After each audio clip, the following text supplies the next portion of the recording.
tapat, matatag at maaasahan balitang tama at totoo lamang dito sa Pilipinas Network. Magandang araw sa ating mga kababayan sa Pilipinas at sa buong mundo. Huwag kalimutang pusuan ang video, sumubaybay at pindutin ang patingaw upang lagi kayong updated sa balita. Simulan na natin. Isang matinding krisis ang muling yumayanig sa gitnang silangan matapos maglunsad ng malawakang pag-atake ang militar ng Israel sa Timog Lebanon ngayon. Ang marahas na sagupaan na ito ay nagaganap sa kabila ng kasunduan sa pagitan ng Estados Unidos at Iran na naglalayong tapusin ang digmaan. Ayon sa mga ulat, ang patuloy na labanan sa pagitan ng Israel at Hezbollah ay seryosong nagbabanta sa kapayapaang sinubukan pa namang buuin ng mga lider. Ayon sa ulat mula sa National News Agency ng Lebanon, hindi bababa sa 16 na katao ang nasawi dahil sa mga airstrikes ng Israel doon.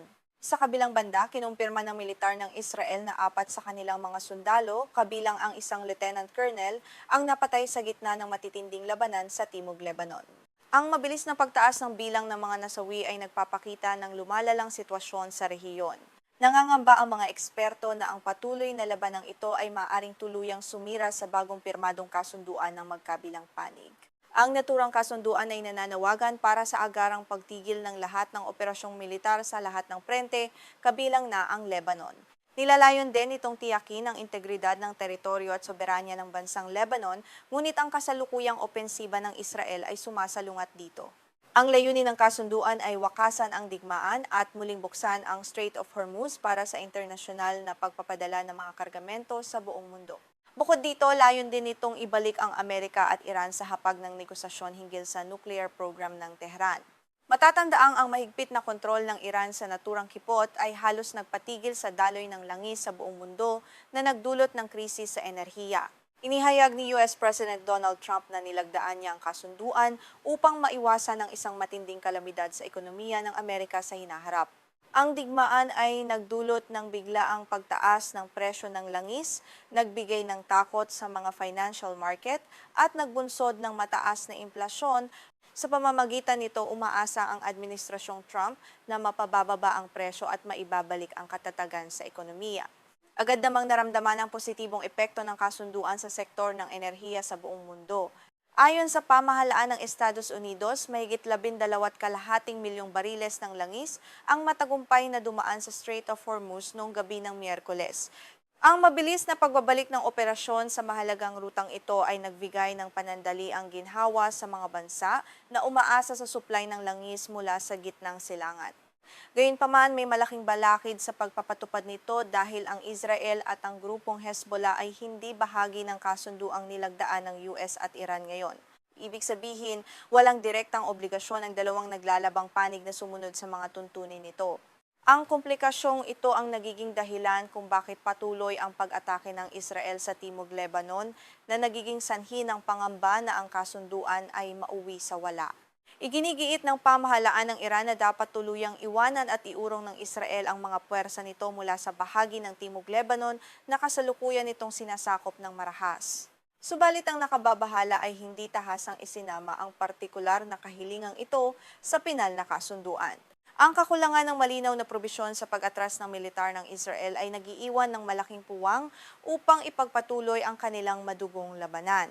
Lalo pang naging komplikado ang sitwasyon ayon sa matigas na paninindigan ni Israeli Prime Minister Benjamin Netanyahu ngayon.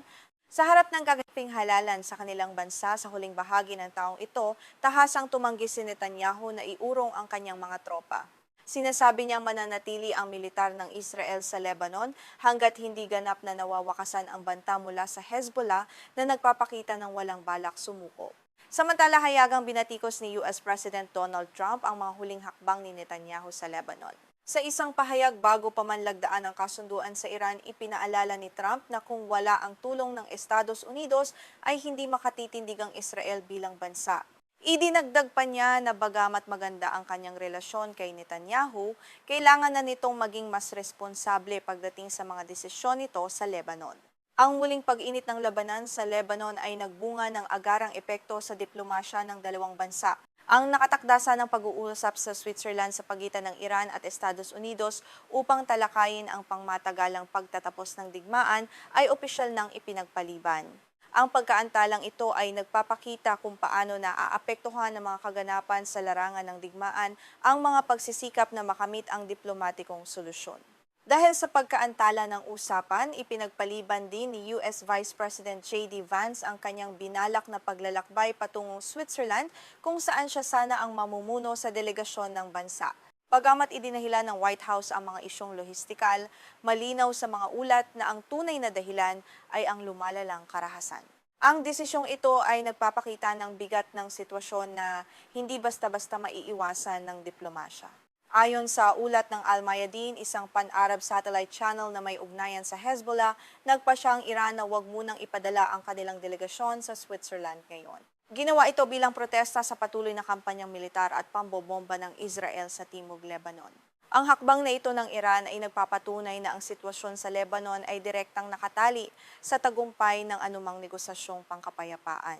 Matatandaang nilagdaan ni Donald Trump ang paunang kasunduan kasama si French President Emmanuel Macron habang sila ay naghahapunan sa makasaysayang Palace of Versailles kamakailan.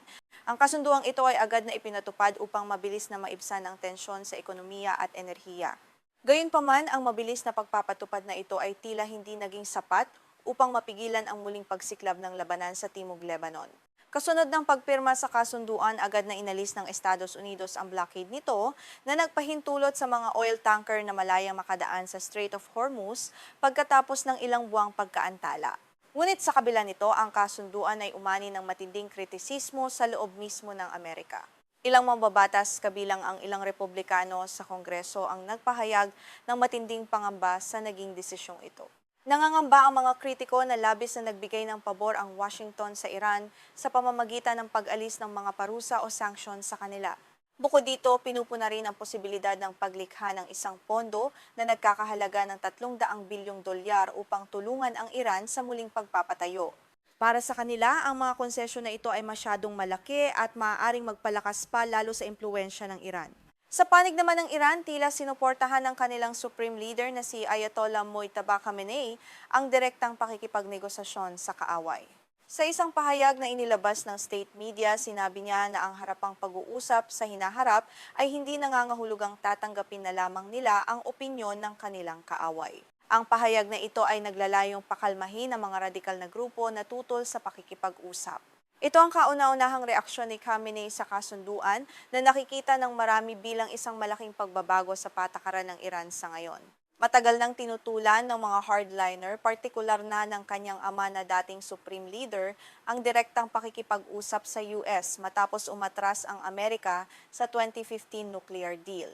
Dagdag pa rito, hindi pa muling nakikita sa publiko si Khamenei mula nang masugatan ito sa simula ng digmaan. Si Vice President J.D. Vance na noong una ay nag-aalinlangan sa pakikipagdigma ng US sa Iran ay naging pangunahing tagapagtanggol ng administrasyon sa usaping ito ngayon. Noong Huwebes, humarap siya sa White House upang ipaliwanag ang kahalagahan ng 60 araw na tigil putukan upang bigyang daan ang negosasyon. Binigyang diin niya na bagamat may mga konsesyon, kailangan muna sumunod ng Iran sa mga pangunahing hiling. Nagbigay din si Vance ng isang prangkang babala sa Israel hinggil sa kanilang aksyon. Sinabi niya na si Trump ang tanging pinuno sa buong mundo na may simpatiya sa Israel sa kasalukuyang panahon, kaya marapat lamang na makipagtulungan ito. Sa pagtatapos ng ating balita, nananatiling nakaliti na ang kapayapaan sa gitnang silangan habang ang mga bomba ay patuloy na sumasabog sa Lebanon at ang diplomasya ay pansamantalang nakabinbin sa Switzerland.